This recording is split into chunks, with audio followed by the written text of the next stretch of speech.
காலையில் கிளம்பி போயிட்டே இருக்கணும்.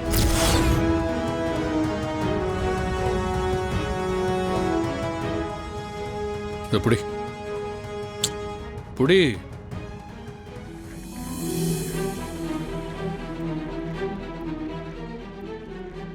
அதான் அட்ரஸ். நீ அங்கே போனால் போதும், அவங்களே பார்த்துப்பாங்க. புரியுதா? போ.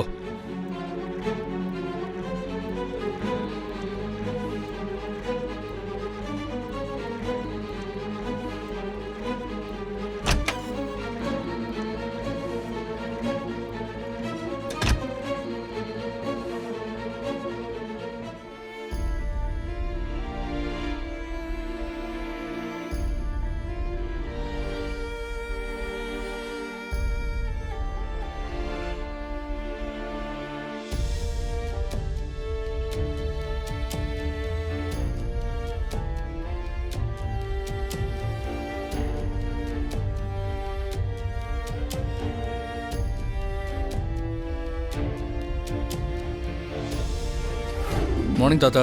ஹே, குட் மார்னிங்.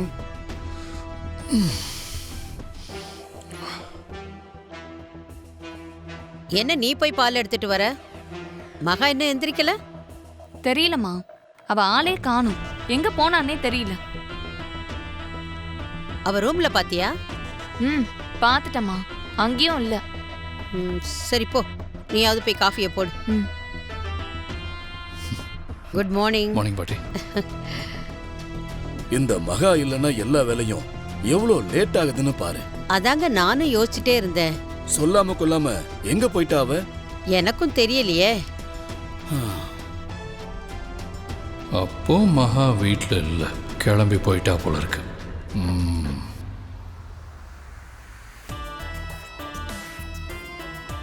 திரு, என்னப்பா காலையிலேயே யோசனை? அதெல்லாம் ஒன்றும் இல்லை பாட்டி. எனக்கு காஃபி வேணும். காவேரி இப்பதான் பால் எடுத்துட்டு போயிருக்கா. ரெடியானதும் நான் கொண்டு வர சொல்றேன். சரி பாட்டி, நான் மேலே இருக்கேன், அனுப்புறீங்களா? நானே எடுத்துட்டு வரப்போ. நீ மேல போயிரு.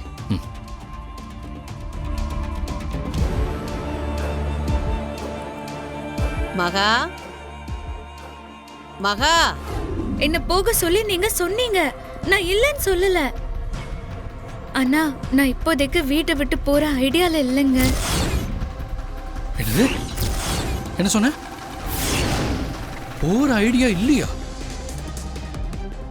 அப்படின்னா வேற எந்த ஐடியால இருக்க? அது 18 நாள் பூஜை முடியற வரைக்கும் என்னால எங்கேயும் போக முடியாதுங்க.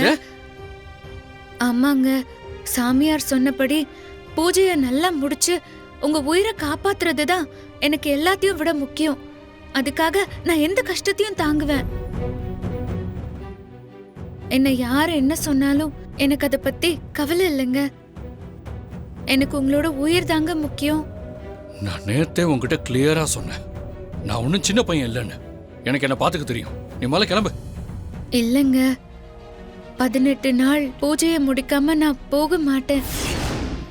அது மட்டும் இல்ல, உங்களுக்கு உடம்பு சரியாகிற வரைக்கும் நான் கூடவே இருந்து பத்திரமா பாத்துக்கணும். என்னது? திவ்யா கதா சொல்லிருக்காங்க. சும்மா திவ்யா திவ்யா திவ்யான்னு சொல்லிட்டு இருக்க.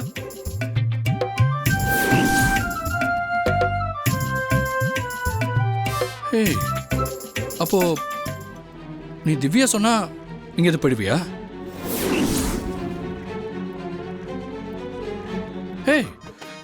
திவ்யா போன்னு சொன்னா நீ போயிடுவல்ல?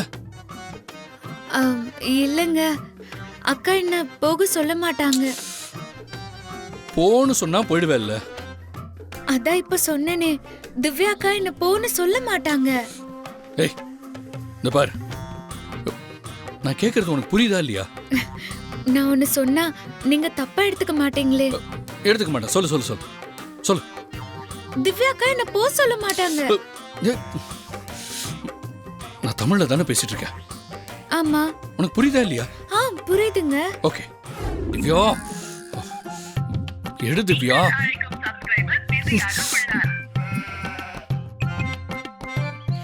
என்ன சார், காலங்கத்தாலே ரொமான்ஸ் மோடா? இல்ல இல்ல, முதல்ல நான் சொல்றது கேளு. மகா என் பக்கத்துல தான் இருக்கா. ஹாய்க்கா. என்ன திரு மார்னிங்கே வீடியோ கால், அதுவும் மகாவை வச்சுக்கிட்டு? திரும்ப ஏதாவது ப்ராப்ளமா? ப்ராப்ளம்லாம் இல்லை. நான் சொல்றது கொஞ்சம் சீரியஸா கேளு. இந்த வீட்டுக்கு நீ மகாவை கூட்டிட்டு வந்தது எங்க அம்மாவுக்கு ஹெல்ப் பண்றதுக்கு தான். எங்க அம்மா இப்ப நல்லா ஆயிட்டாங்க. சரி, அதுக்கு என்ன இப்போ? நான் சொல்றது கொஞ்சம் முழுசா கேளு. மகா இங்க வீட்டு வேலையெல்லாம் செஞ்சுக்கிட்டு வேலைக்காரி மாதிரி இருக்கா. இது பத்தாதுன்னு ஆளாளுக்கு விட வாய்க்கு வந்தபடி பேசுறாங்க.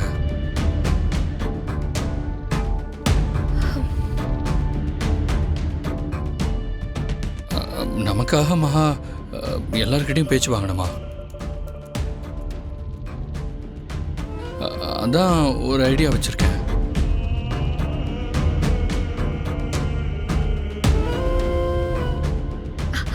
என்ன ஐடியா திரு?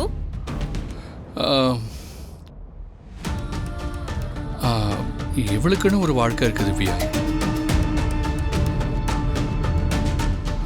மகா இங்க வீட்டில் வேலைக்காரி மாதிரி இருக்கிறதெல்லாம் சரியா வராது.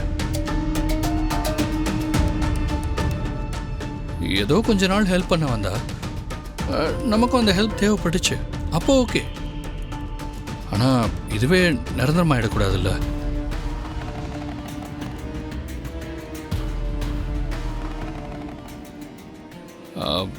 அவளுக்குன்னு ஒரு செல்ஃப் கமிட்மெண்ட் இருக்கணும். எஸ், நீ சொல்றது சரியா தான் தெரியுது. நான் அவளுக்குன்னு ஒரு வேலை ஏற்பாடு பண்றேன். நேத்து அவர் என்ன போ சொன்னாரு, ஆனா நான் போகல. எப்படியாவது அவரை பேசி சம்மதிக்க வச்சிடலான்னு நினைச்சேன். ஆனா இப்போ கண்டிப்பா போயே ஆக வேண்டிய சூழ்நிலை வந்துருச்சு. இனிமே நான் என்ன செய்ய முடியும்? என்னை ஏன் இப்படி சோதிக்கிற?